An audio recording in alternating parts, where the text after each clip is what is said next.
आज अपन redox chapter start करेंगे और ये जेट का सबसे इम्पोर्टेंट टॉपिक है। यहाँ से जेट में हर साल एक क्वेश्चन तो पक्का है ना। रिडॉक्स जो चैप्टर है वो स्टार्ट करेंगे और रिडॉक्स में से अपने एक क्वेश्चन जेट में 100% आता है, ठीक है ना। अब वो रिडॉक्स क्या है, तो रिडॉक्स शब्द में ही अपन को दो बातें दिखाई दे दी है। रेड का मतलब होता है रिडक्शन। क्या होता है बच्चों? रिडक्शन। हिंदी में अपन बात करते हैं अपचयन। और OX ऑक्स, इसका मतलब ऑक्सीडेशन, ऑक्सीकरण,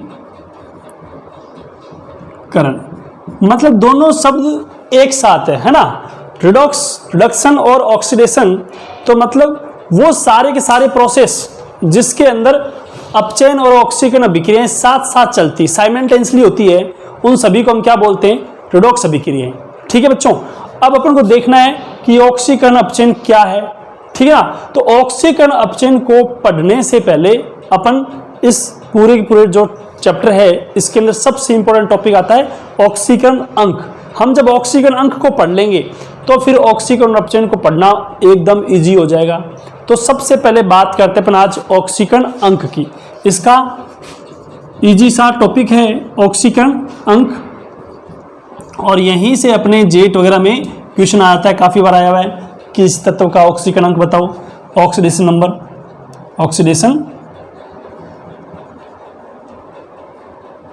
नंबर शॉर्टकट में हम इसको लिखेंगे ON। ठीक बच्चों, अब ON ऑक्सीडेशन नंबर क्या है, ठीक है। तो हम बात करें ऑक्सीडेशन नंबर की, तो ऑक्सीडेशन नंबर क्या है?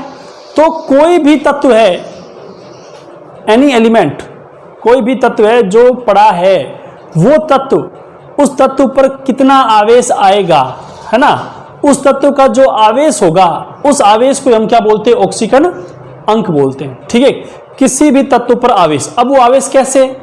या तो कोई तत्व सीधा पड़ा है आयन फॉर्म में, आयन के रूप में पड़ा है, तो उस पर जो आवेश है वही उसका ऑक्सीकरण अंक है। कैसे सर? तो देखो, जैसे सोडियम पड़ा है Na+, तो Na+ में सोडियम पर जो आवेश है ना वही क्या उसका ऑक्सीकरण अंक। अभी आपको लिखा मिल गया Na, अब इस पे कोई आवेश है क्या? नहीं है, तो इसका मतलब इसका ऑक्सीकरण अंक क्या हो गया? 0। अब ये ऐसे पड़ा हुआ है NaCl, तो ये कौन सी अवस्था होगी इसकी? यौगिक वाली अवस्था। इस यौगिक के अंदर ऑक्सीकरण अंक क्या होगा? कुछ तो कुछ होगा, है ना। जो क्लियर कट दिखाई देवे उसको बोलते हैं प्रत्यक्ष आवेश। और यहाँ भी कुछ आवेश है जो दिखाई नहीं दे रहा, तो हम उसको निकालेंगे कितना आवेश आया, ठीक है ना। उस आवेश को निकालने के कुछ नियम है और उन नियमों को हम बोलते हैं ऑक्सीकरण अंक ज्ञात करने के नियम। वो नियम पढ़ेंगे। तो अभी हमें पता नहीं है कि NaCl के अंदर Na पे कितना आवेश है। वो आवेश अप्रत्यक्ष है, प्रत्यक्ष है वो तो दिखाई दे रहा है ऐसे Na+, अप्रत्यक्ष दिखाई नहीं देता। तो जो नहीं दिखाई दे रहा उसको हमें ज्ञात करना है, और हमें पता है कि Na का यहाँ भी ऑक्सीकरण कितना आता है? +1, मतलब आवेश कितना है इस पे? +1, ठीक है ना। तो ऑक्सीकरण कितना हो गया? प्लस। तो ये प्रत्यक्ष और ये अप्रत्यक्ष। तो किसी भी तत्व में प्रत्यक्ष या अप्रत्यक्ष आवेश जो पाया जाता है वो उसका क्या कहलाता है? ऑक्सीकरण अंक। तो लिख सकते हैं इसकी परिभाषा हम क्या लिख सकते हैं? ऑक्सीकरण क्या है? किसी तत्व पर उपस्थित प्रत्यक्ष अथवा अप्रत्यक्ष आवेश को उसका ऑक्सीकरण अंक कहते हैं। ठीक है बच्चों, जैसे हम देखो, हम बात करें स्पीसीज। अब केमिस्ट्री के अंदर स्पीसीज का मतलब क्या होता है? अणु, परमाणु, आयन, कुछ भी हो सकता है। स्पीसीज उस पर उसका ऑक्सीकरण अंक देखते हैं, ठीक है ना। और ऑक्सीकरण हमने बात किया प्रत्यक्ष या अप्रत्यक्ष आवेश, जैसे हम लिखा Na+, तो इस पर कितना आवेश बच्चों? +1, तो ये +1 इसका क्या हो गया? ऑक्सीकरण अंक, ठीक है ना। Cl है माइनस, तो कितना हो गया? -1। अब आ गया NaCl, NaCl के अंदर Na पे आवेश नहीं दिखाई दे रहा, नहीं दिख रहा, इसका मतलब अप्रत्यक्ष है। तो इसका ऑक्सीकरण अंक कितना होगा? +1। वो कैसे आया हम उसके नियम बताएंगे, तब आपको पता चलेगा कि +1 कैसे आया। तो इस प्रकार से और भी देख सकते हैं हम, जैसे भी देख लिया अपन ने, ये लिख दिया जिंक। इस जिंक पर कोई आवेश है क्या बच्चों? नहीं है, नहीं है, मतलब इसका ऑक्सीजन कितना हो गया? 0। ठीक है, लेकिन जब ये ऐसे आ जाए जिंक +2 तो कितना आवेश है? +2। तो ये इसका आवेश कितना हो गया? ऑक्सीकरण अंक +2। तो इस प्रकार से हम किसी भी तत्व का प्रत्यक्ष या अप्रत्यक्ष आवेश का पता लगाएंगे। जो आवेश होगा वही उसका ऑक्सीकरण अंक होगा। ठीक है बच्चों, अब इसे आप लिख लो और फिर लिखो हेडिंग ऑक्सीकरण अंक ज्ञात करने के नियम। ठीक है, लिखो इसको।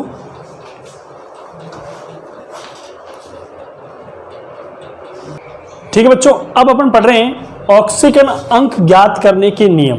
तो सबसे पहला नियम है, हम जानते हैं और बताएं आपको कि जो अकेला परमाणु है, स्वतंत्र परमाणु है, मुक्त अवस्था में परमाणु है, उसका ऑक्सीकरण अंक हमेशा 0 होगा। क्यों? जो मुक्त अवस्था में होगा, स्वतंत्र होगा, मुक्त अवस्था मतलब अकेला परमाणु, जिसका कोई नहीं है ना, जिसका कोई नहीं है तो उसका आवेश क्या आएगा? 0। ठीक है ना, तो अकेले परमाणु का ऑक्सीकरण अंक हमेशा क्या होता है? 0। तो क्या लिखेंगे? स्वतंत्र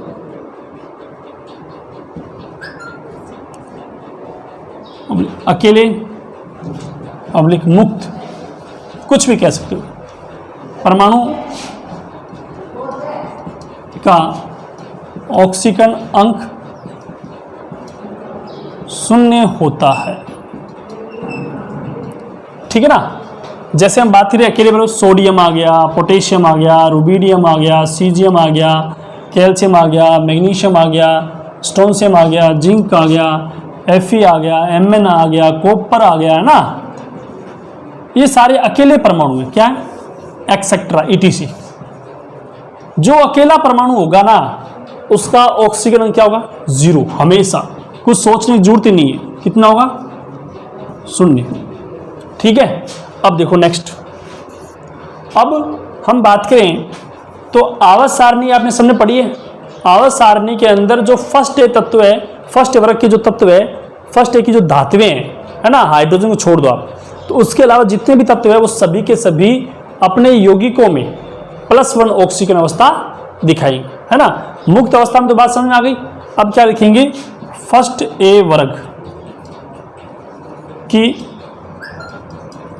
धातुएं अपने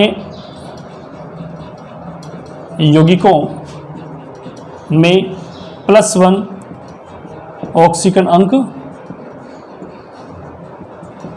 दर्शाती है।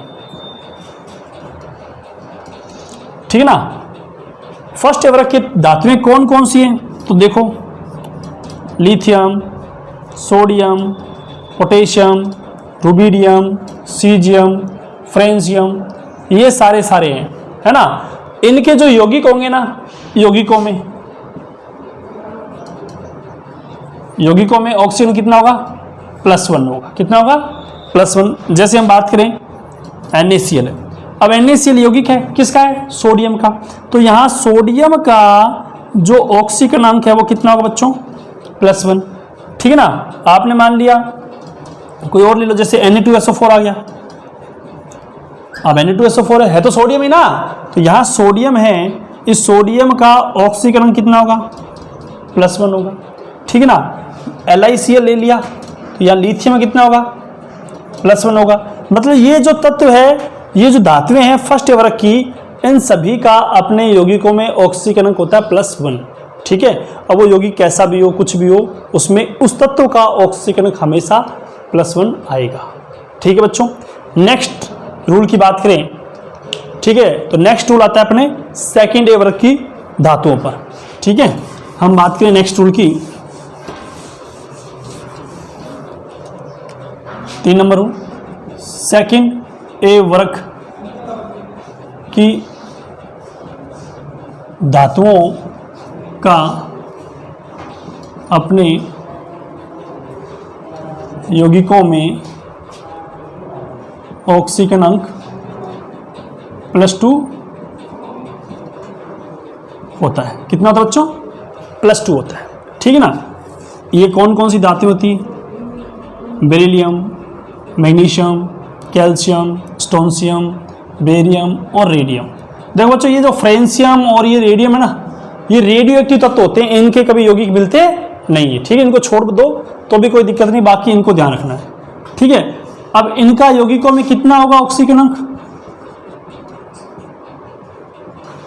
+2 होगा। कितना होगा? +2। इनके जो भी यौगिक होंगे उनमें इनका ऑक्सीजन अंक हमेशा +2 होगा, चाहे वो कैसा भी हो, +2। ठीक है बच्चों, जैसे हम बात करें कैल्शियम कार्बोनेट आ गया। अब आपको सिर्फ कैल्शियम का पता करना है, तो कैल्शियम कौन से वर्ग का तत्व है? सेकंड वर्ग का, तो इसका हमेशा कितना होता है? +2। ठीक है, मैग्नीशियम आ गया MgSO4। आपको तो मैग्नीशियम का देखना है सिर्फ, तो मैग्नीशियम कितना हो गया? +2। समझे? स्टोनशियम क्लोराइड आ गया, स्टोनशियम का देखना है आपको, तो कितना होगा? +2। मतलब सेकंड ए वर्ग की इन धातुओं में से कोई भी धातु उपस्थित हो तो उसका ऑक्सीजन अंक हमेशा +2 होगा। ठीक है बच्चों, लिख लिया। इन वीडियोस को आप पॉज कर करके रोक के बार बार देख सकते हो, लिख सकते हो। ठीक है, आराम से चीज़ें बताई जा रही है, बहुत ही ईजी है, यहीं से जेट का एक क्वेश्चन आता है। ठीक है, लिखो फटाफट। अब देखो बच्चों, हम नेक्स्ट पढ़ें एल्यूमिनियम। जो ये एल्यूमिनियम है ना, ये अपने यौगिकों में हमेशा +3 ऑक्सीजन दिखाएगा। एल्यूमिनियम अपने यौगिकों में हमेशा +3, कौन सी +3? ऑक्सीजन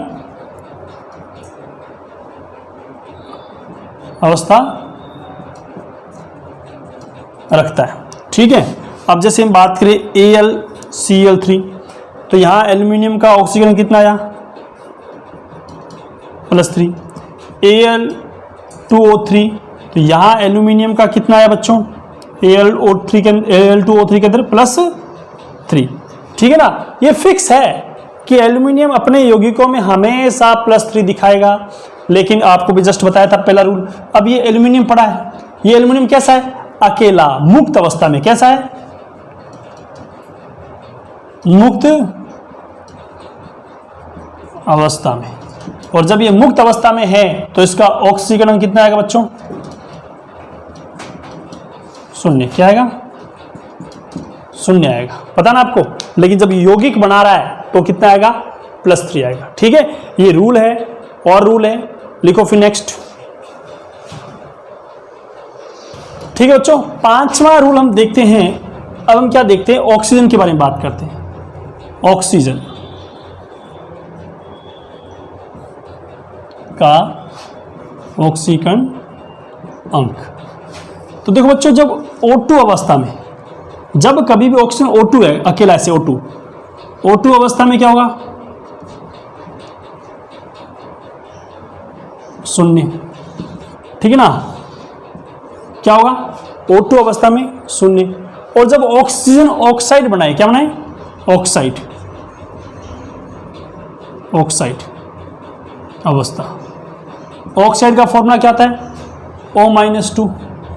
इस समय इसका ऑक्सीकरण कितना होता है? -2। ठीक है ना। अब ऑक्साइड कैसे होता है, हमें कैसे पता चलेगा? तो सुनो, ये जैसे Na2O, K2O, MgO, CaO, ये सारे ऑक्साइड है। इन सब में ऑक्सीजन का ऑक्सीकरण कितना है? -2। अब हम बात करें पेरोक्साइड अवस्था। अब पेरोक्साइड क्या था बच्चों? O2-2। यहां पर ऑक्सीजन का ऑक्सीजन होता है -1। ठीक है ना। पेरोक्साइड के एग्जाम्पल क्या है? Na2O2, ये है सोडियम पेरोक्साइड। H2O2, ये है हाइड्रोजन पेरोक्साइड। ये ध्यान रखना, हाइड्रोजन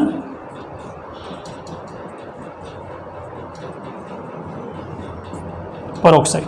ठीक है ना, ये सोडियम पेरोक्साइड। इनमें ऑक्सीजन का ऑक्सीजन कितना होता है? -1। अब है नेक्स्ट सुपर ऑक्साइड।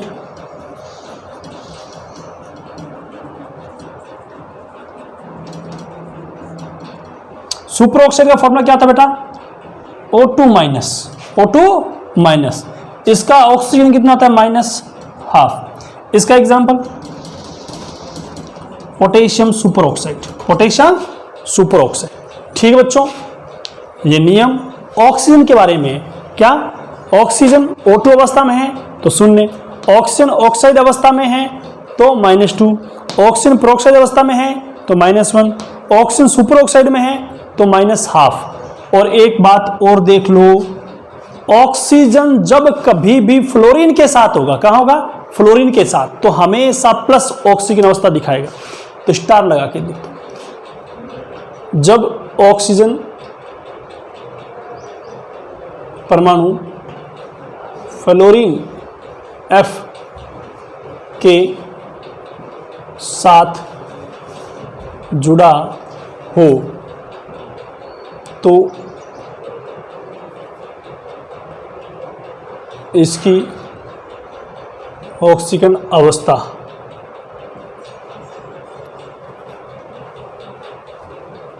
हमेशा +2 होगी। ठीक है, हमेशा +2 तो कोई जरूरी नहीं है, +1 भी होती है, हम लिखते हैं कि धनात्मक होगी। क्या होगी, धनात्मक होगी। ठीक है, अब देखो जैसे हम बात करें OF2 में ऑक्सीजन का ऑक्सीकरण अंक है वो कितना बच्चों, +2, लेकिन हम बात करें O2F2 में ऑक्सीजन का ऑक्सीकरण अंक है वो कितना होता है, +1 होता है।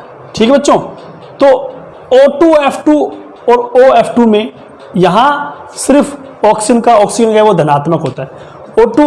OF2 में तो कितना +2, O2F2 में कितना +1। ये दो ही एग्जाम्पल है जहां पर ऑक्सीजन का ऑक्सीकरण धनात्मक आता है, बाकी सभी जगह ऋणात्मक होगा। जब कभी भी ऑक्सीजन यौगिक बनाए तो यौगिक या तो ऑक्साइड होगा या पेरोक्साइड होगा या सुपर ऑक्साइड होगा।